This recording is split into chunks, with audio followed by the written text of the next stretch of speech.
Hello everybody, my name's Maureen O'Connor from Quilters Heaven in Northbrook, Illinois, and I am the Opinionated Quilter. Today's episode is No More Crumb Quilts. But before we get to that, let's get to my opinion. Last week we talked about making units different than the pattern says. Just because a pattern says to construct something in one way doesn't mean that there's not a better way to either save fabric or construct the unit better. Last week we talked about half square triangles, that if you're told to draw a line corner to corner on a square and sew on that line, cut a 1/4 inch away and put the rest to waste, it's more likely that there's a better way to make that unit. Instead of half square triangles, today it's flying geese units. Let's look at the traditional way that they've been made in the past. You start with a rectangle. You take a square, draw a sewing line corner to corner. That's where your hair should stand up on the back of your neck and say, this is probably not a good way to make this. And in the instructions, you will sew across here, cut a 1/4 inch away, and put the rest in your scrap bin as waste. So now you have a unit that looks like this, and you take your next square, put it on, sew corner to corner, cut here, waste, and now you have a unit that looks like this. Now the better way, in my opinion, is to use the fast flying geese method. And if memory serves me correctly, it was originally published in 1999 or 2000 in Quilt Maker magazine. And I think it was from a shop in Florida. If anybody remembers the story, please let me know. I'm just going off of memory. So in the fast flying geese method, you take one large square, which becomes the goose, cut 1/4 square diagonally, and 4 smaller squares become the side triangles that are the sky. Then years later, Deb Tucker perfected the method using her wing clipper ruler. So let's see how they're made the fast flying geese method. You take a larger square, you draw a line corner to corner and sew on either side of the line. The other alternative is you can use the Quilter's Magic Wand, lay that corner to corner, and then draw sewing lines. Either way, however you like to do it. I prefer to draw the line corner to corner and sew on either side. So then you cut on this line and you get 2 units that look like this. Then you take another square and put that on, and again draw your line, sew a 1/4 inch on either side of the line here, then you cut here, and then you get 2 flying geese from each one of these half units. And all the instructions are in Deb Tucker's wing clipper ruler. She's got all the measurements for all the sizes, and we'll put a link to this below. So now, the other thing with the wing clipper is you can trim up your units to size. She has you overcut slightly. So this, I've trimmed my other ones. You take her wing clipper ruler. My units are 6 by 3, so they're cut size 6.5 by 3.5. I put my lines so that this is exactly a 1/4 inch from the edge, and we trim it up. This is your waist here. Flip it over, and again, you put your X at the top. You get your 6.5 here, your 3.5 here. Trim it up.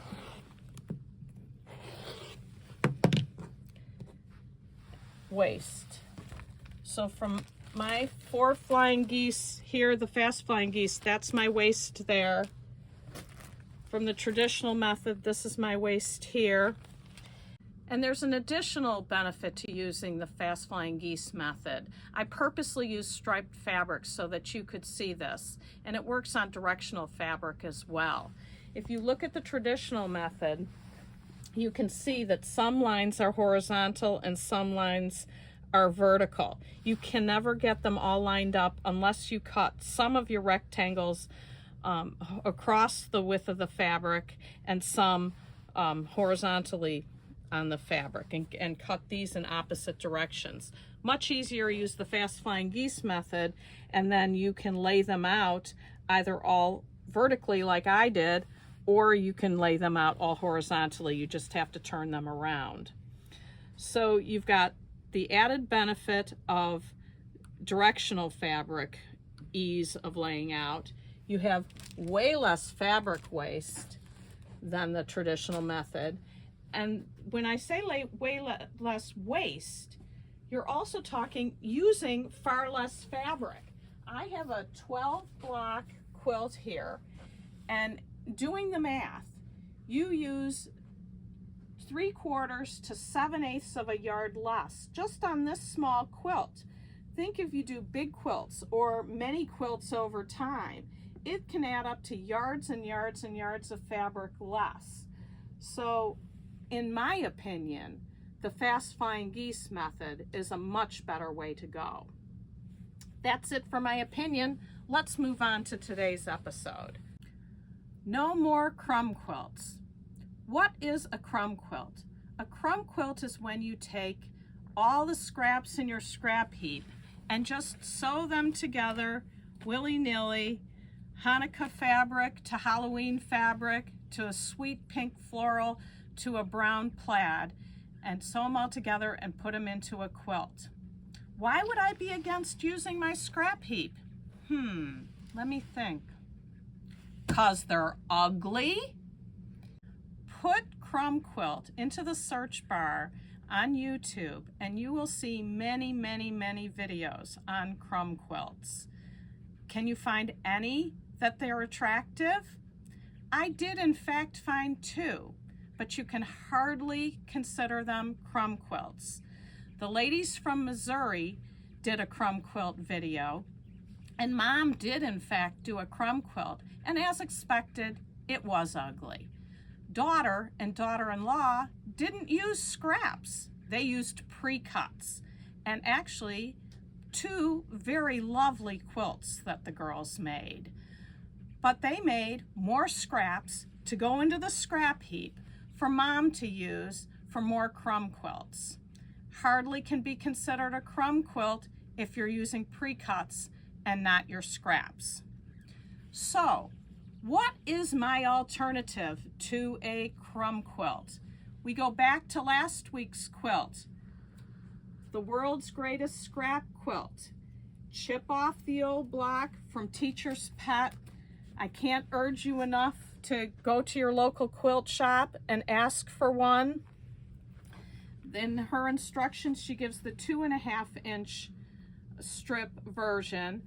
I used for my crumb quilt a 1.5-inch strip, which is just half, so the math is not hard. And I'd like to show you how I made this. Last time I showed you cutting, this time we're going to get to construction. So last week I started a little step ahead. I showed you the box that I was working from, 2.5-inch strips, and I showed you how I cut to keep track of how many blocks I was making. But I didn't get you from the scrap heap to the 2.5-inch strip box.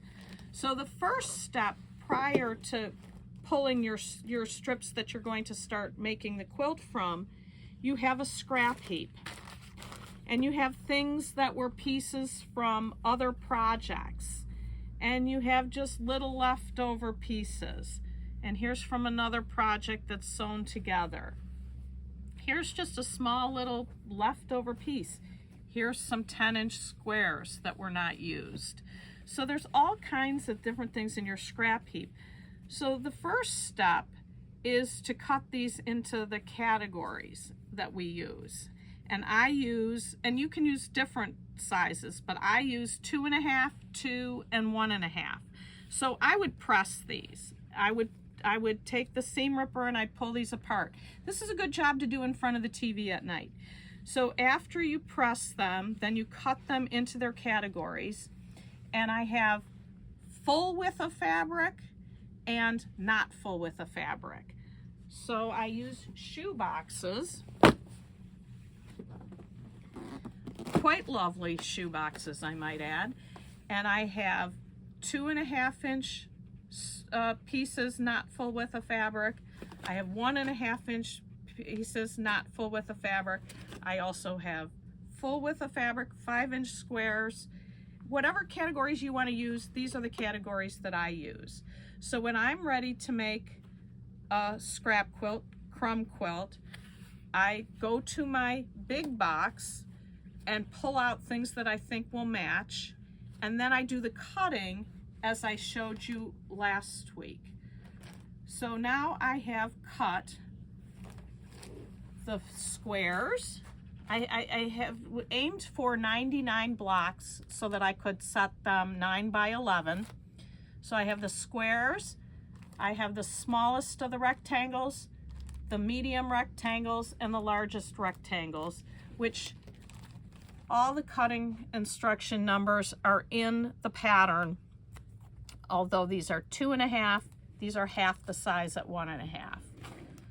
So how do we make our quilt? Now she does give more different layouts than I always do this layout, but she does give other layouts. So the first thing you want to do is you want to take your 1.5 inch squares, or your squares for whatever size you're doing, and sew them to the largest rectangle. And you do those first. And the reason you need to do those first is after you get all these with one square at the top, the rest are all sewn into 2s, and then the 2s into 4s. If you did this step first, you could possibly not leave yourself enough single squares. You'd have to pay way more attention to the counting. So if you do these first, then you want to press these up, and then you sew these to the largest rectangle, and that will get you this unit. You sew your rest of your squares into 2sies and into 4sies, and then you sew your smallest rectangles together. These you press down, these you press up, which makes it so that then when you take them to the sewing machine and sew them together, these nest perfectly. The seam is pointed up, so when you sew, you don't need to pin. You end up with this unit. You sew these together. That's your block. So you press the 2 rectangles to the 4 squares, and you press your square to the medium rectangle towards the large rectangle.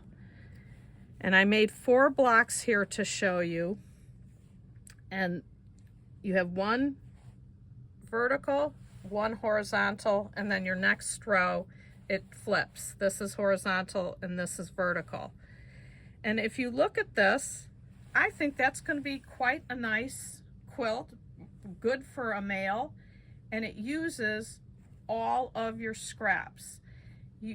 When I finish cutting for the scrap boxes, everything gets used. In the crumb quilts, they'll take a piece and sew it and it's too big, so they'll take their square and cut it off. And in my case, everything gets cut up and you get this kind of looking scraps, and this goes into the dog bed pile. It gets moved out of the store, goes out of your scrap bin, you never see it again, and it gets used. Thanks for watching. I hope you will make a beautiful chip off the old block from your scraps rather than an ugly crumb quilt. Happy quilting! Thanks for watching. If you liked this video, please give me a thumbs up and subscribe to our channel. You can put any comments or questions in the comment section. And if there's any topics you'd like me to cover in the future, please put them there as well, and I will do my very best to cover those topics in the future. You can also check me out on Instagram at Quilters Heaven Inc. Thanks again for watching. My name is Maureen O'Connor from Quilters Heaven, and I am the Opinionated Quilter.